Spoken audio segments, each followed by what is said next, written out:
Good morning. Good morning, people of God. Listen, I want to tell you something, right? See, this is why it's good to do, if you know how to do something yourself. I'm in my pajamas, but I didn't know I was going to start doing this. But when I came out and started looking at the thing, I just kept going and kept going and ended up pulling a distributor off of my little work van. It's a Japanese work van, very fuel efficient, right? You can fill this, before fuel prices was rising, you could fill this little van up with 10, no more than $12, and ride on it for a month or two. The gas hand didn't move. But however, there was an issue that I had with this. My power steering light kept coming on intermittently, right?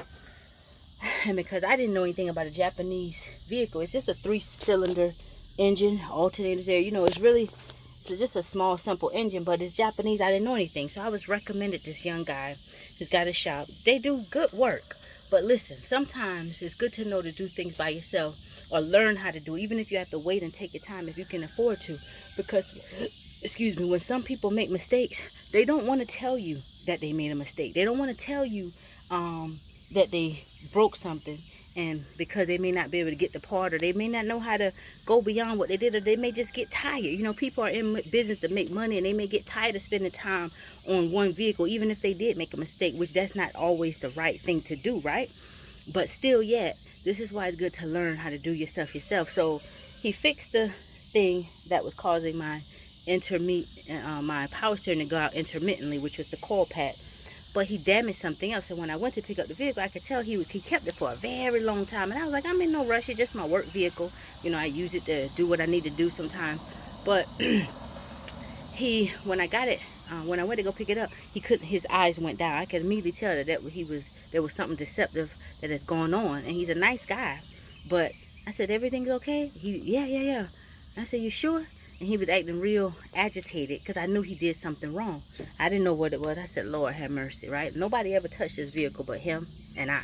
And nobody ever touched it since then. But so when I left there, everything seemed to be working fine, going good. But then I noticed my fuel was going down much faster than it used to be. I'm having to, every time I get in, every few days, I'm having to fill up, you know, more than usual. I mean, it's still good on fuel, but I had the fuel, it doesn't stay on full. Like I said, before I took it to him, I could fill this thing up and it would stay on full for a month at a time. I mean, with rising fuel prices, of course it costs more. Now it takes me about 20, no more than 25 to fill it up, which is not bad.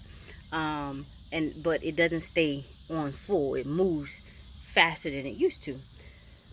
So I open the engine here, and I see where he broke this piece.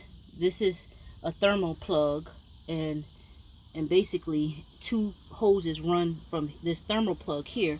And I noticed I didn't have my heat and air wasn't, this was in the winter time when he had it. I'm just getting to it, but my heat wasn't working properly, air wasn't working properly.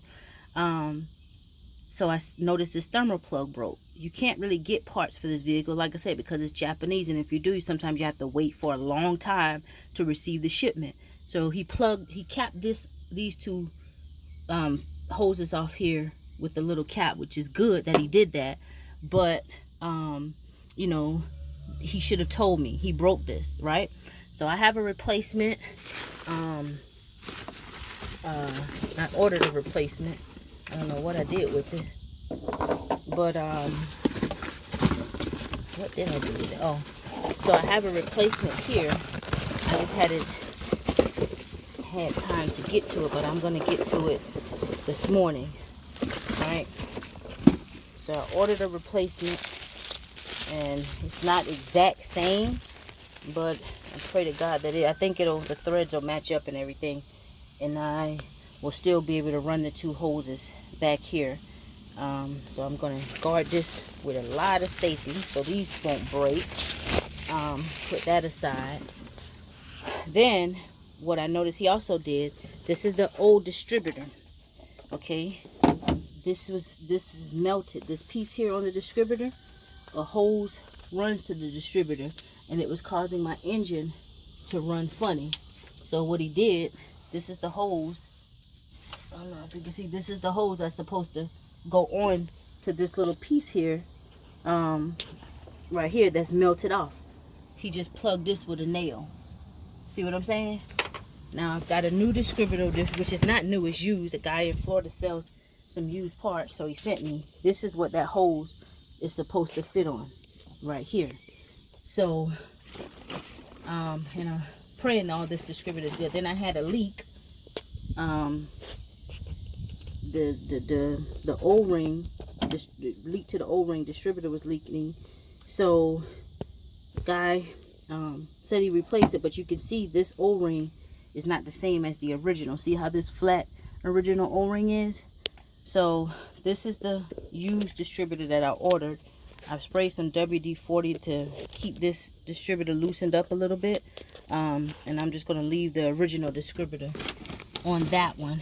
But that's the size that he should have replaced it with. If you can see here, it's not the same size, right? It's thin.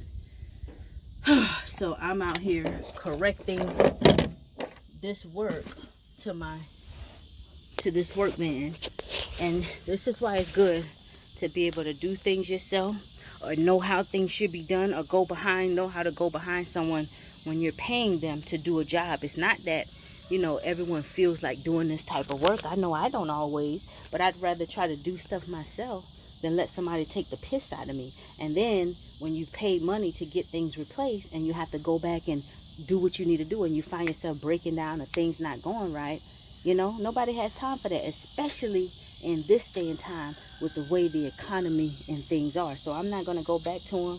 You know, I appreciate the identifying him, diagnosing and replacing the coil pack, which was what was causing my intermittent power steering, my power steering light to come on intermittently. But at the same time, the other damages that it caused was way more than what it was to replace the coil pack, you know. So, and the time consuming. So it's just very annoying. But when people do business like that, I just don't really say anything.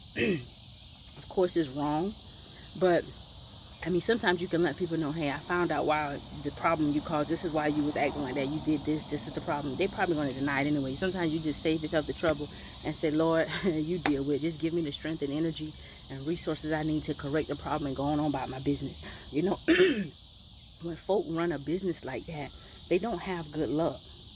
You know, you cannot get by doing things like that. You cannot have the favor of the Father. If I make a mistake on something, I remember one time I was doing something on my mom's car. I was replacing, what was it?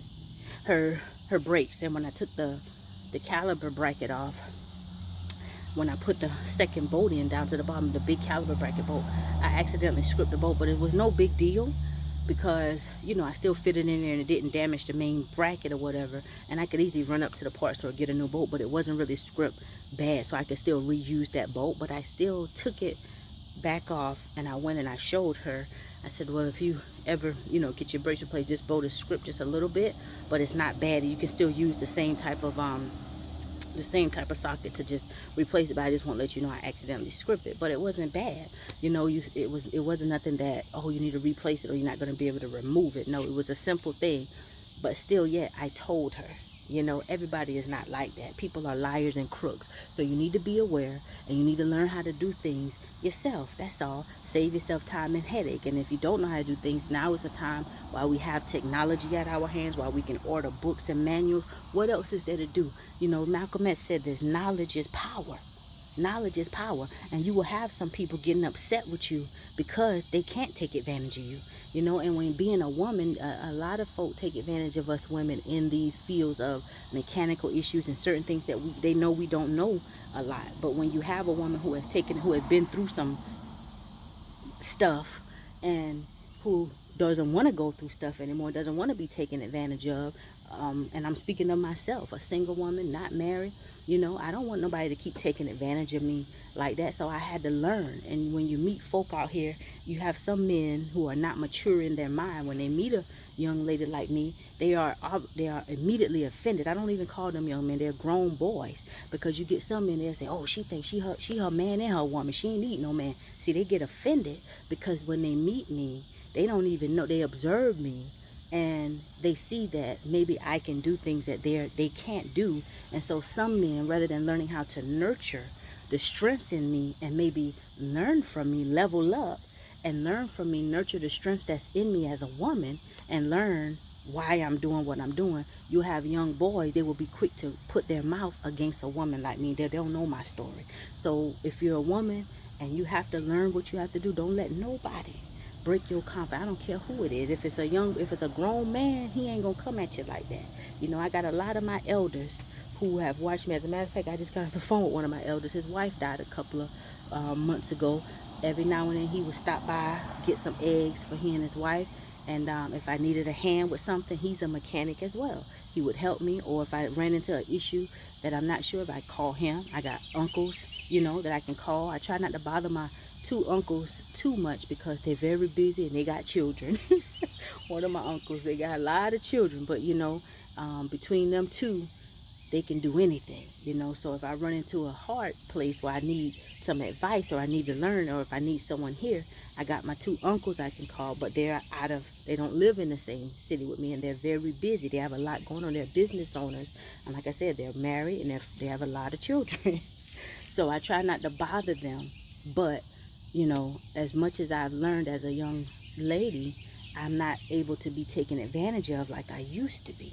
And you will have men who will come and they find themselves attracted to you because they know that they see you have strength that they don't. Some young boys, I call them young boys, they will get upset and they will try to start criticizing you and breaking you down with their mouths because something inside of you makes them feel insecure, you know. But don't let nobody break you down, ladies and brothers. Y'all know what I'm talking about. You even see some people come up on here on my when I'm talking about the word of God. I've had some men come up on here, and some of my brothers y'all came to my defense. You know, I appreciate you. You're solid, you know. But I've had brothers come up on here telling me to shut my mouth. A woman ain't supposed to be sharing the gospel, misinterpreting what Paul said. Yeah, he said we suffer not a woman to teach. Understand what that means. Understand what the pressure is. Those men was in their rightful place teaching the word of God. Women did not have all that pressure on them. You know, Paul they stood at the front lines, you know. But then go back to Jeremiah. What Jeremiah and the Lord told prophet Jeremiah, come all ye backsliding daughters, for I've created a new thing in the earth. A woman shall compass a man. Does that mean a woman shall be the head? No, that don't change God's order. But that means God is using his men just as well as he's using his women. In the last days, he said, I will pour out my spirit upon all flesh. Your sons and your daughters shall prophesy. So when you see folk shutting you down and you're helping folk and you just rightfully dividing the word of God, and they coming at you with this narcissistic, Jezebel, misogynistic spirit, but just because you are a woman, they want you to shut your mouth, that is not of God. Real men nurture women. Real men come, even if they can't, they don't have some of the same strengths. They learn and they take pressure off of women. That's why Paul says, suffer a woman not to teach. We suffer her not to teach, you know. So anyway, y'all have a blessed day. Learn how to do stuff yourself. Learn how to do stuff yourself. Now is the time, because people will take the piss out of you if you don't. Have a blessed day. Enjoy your Sunday. And see, people of God, this is another reason why it's good to help folk. When you can help folk, show folk you appreciate them. Because when I'm putting my new one on, I couldn't get this plug out, right? And my buddy here at the parts store said it's not good to splice them. So what we did was we took this melted piece off, and we're going to take the O-ring off, put it on my one that worked properly, and leave this joker alone, which was the used replacement one. And he's helping me do all of that. So this is why it's good to show folk you appreciate them, right? There are good folk out there. We have to unite, we have to barter, we have to love one another, and keep it 100. But anyway, I just wanted to share that, add that little bit.